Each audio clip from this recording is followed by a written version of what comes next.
Springtime in Minnesota means more hours of daylight, warmer temperatures, and higher humidity. These are also the ingredients for severe storms. With severe weather season upon us, it's important to know what to look for and what to do. Access Minnesota's Haedicke has more on how severe weather forms and what you can do to stay safe.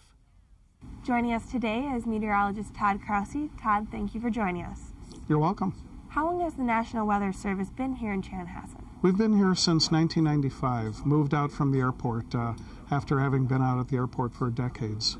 What goes on here at the National Weather Service? Yeah, there are 3 different offices in this building. Our office is the one that's open 24 hours a day, 7 days a week, and we're the ones that'll issue the forecasts and the weather warnings. So whether it's a blizzard warning or flash flood watch or even a tornado warning, that'll come from our office. What is your job here? My job is something called Warning Coordination Meteorologist. What that means is I do a lot of outreach for our office. I work with a lot of the public safety officials. I work with weather spotters, train some of the weather spotters. I work with some of the radio and television broadcasters, and just a lot of outreach in general. How is this facility used to predict the weather for the Twin Cities area? Well, there's one really important thing with regard to weather forecasting, and that is good data. You know, the old adage about garbage in, garbage out. We've got to have good data coming in to have a good forecast going out. And so by having good data, that actually starts at the beginning with all the weather observations that are taken at airports and weather balloons. And our office launches weather balloons twice a day. And that tells us what's going on in the upper atmosphere, 5 and 10 miles up, because what happens in the upper part of the atmosphere will really control what happens down here at the ground. So weather balloons are very important, and they are sent off nationwide. Our office sends one off twice a day, and that plays a very important role because that sends in the data of what the weather is up at 5 and 10 miles up. In Minnesota, what are the worst times for severe weather?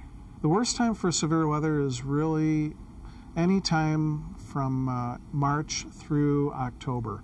That's when we can get our tornadoes. Most of our tornadoes are going to be in May, June, and July, some in August. So the heart of the summertime is really when we get our most severe weather. Why does weather in the spring get so much more attention than the other months? In the springtime, that's when you get the real contrast in temperatures. Thunderstorms and tornadoes thrive on temperature differences.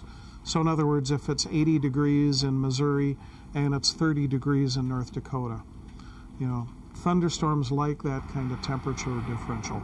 Or even a temperature change of 15 or 20 degrees across a small area. That is something that storms will use.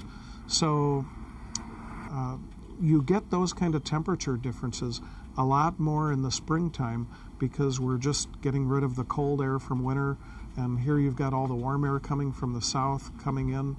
So that's when you've got a lot more chance of that kind of temperature differential. What are some of the conditions that occur often in Minnesota, and what should Minnesotans watch out for? What people really need to watch out for is just the development of thunderstorms. If they are outside and they're seeing the development of towering thunderheads, and they start hearing the rumble of thunder, that's when you need to be willing to get off the golf course, get off the soccer field.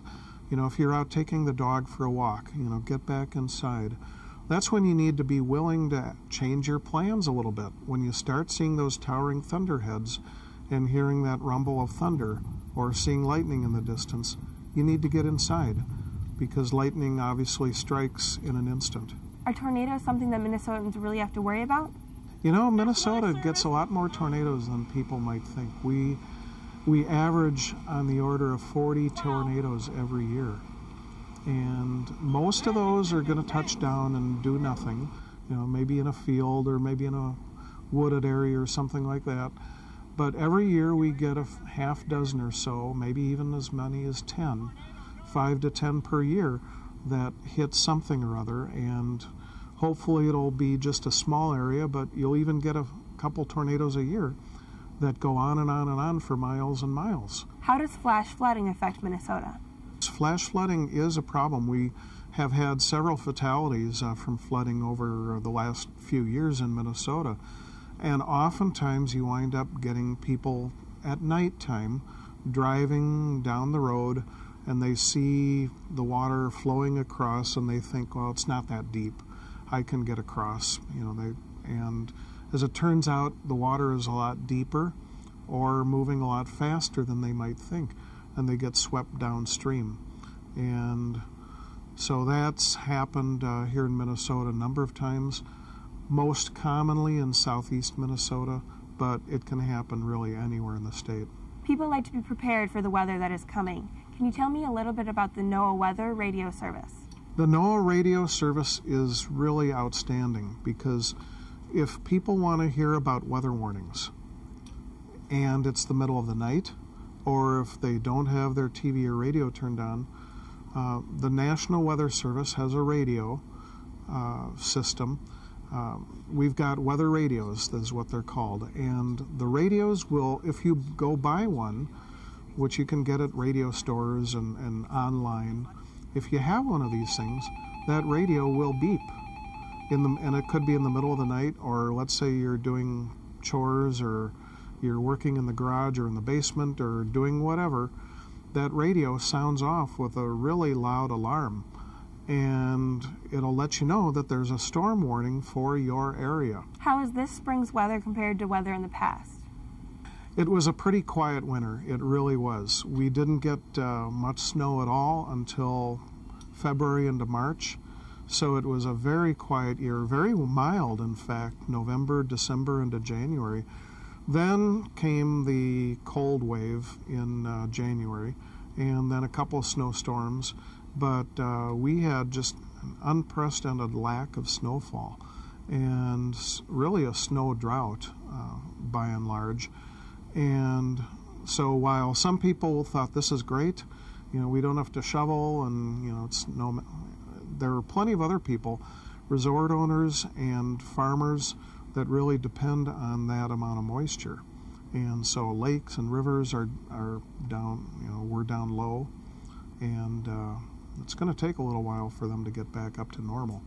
So it was a very quiet winter. We had a couple storms towards the end and some cold. And what that means for this summer, who knows?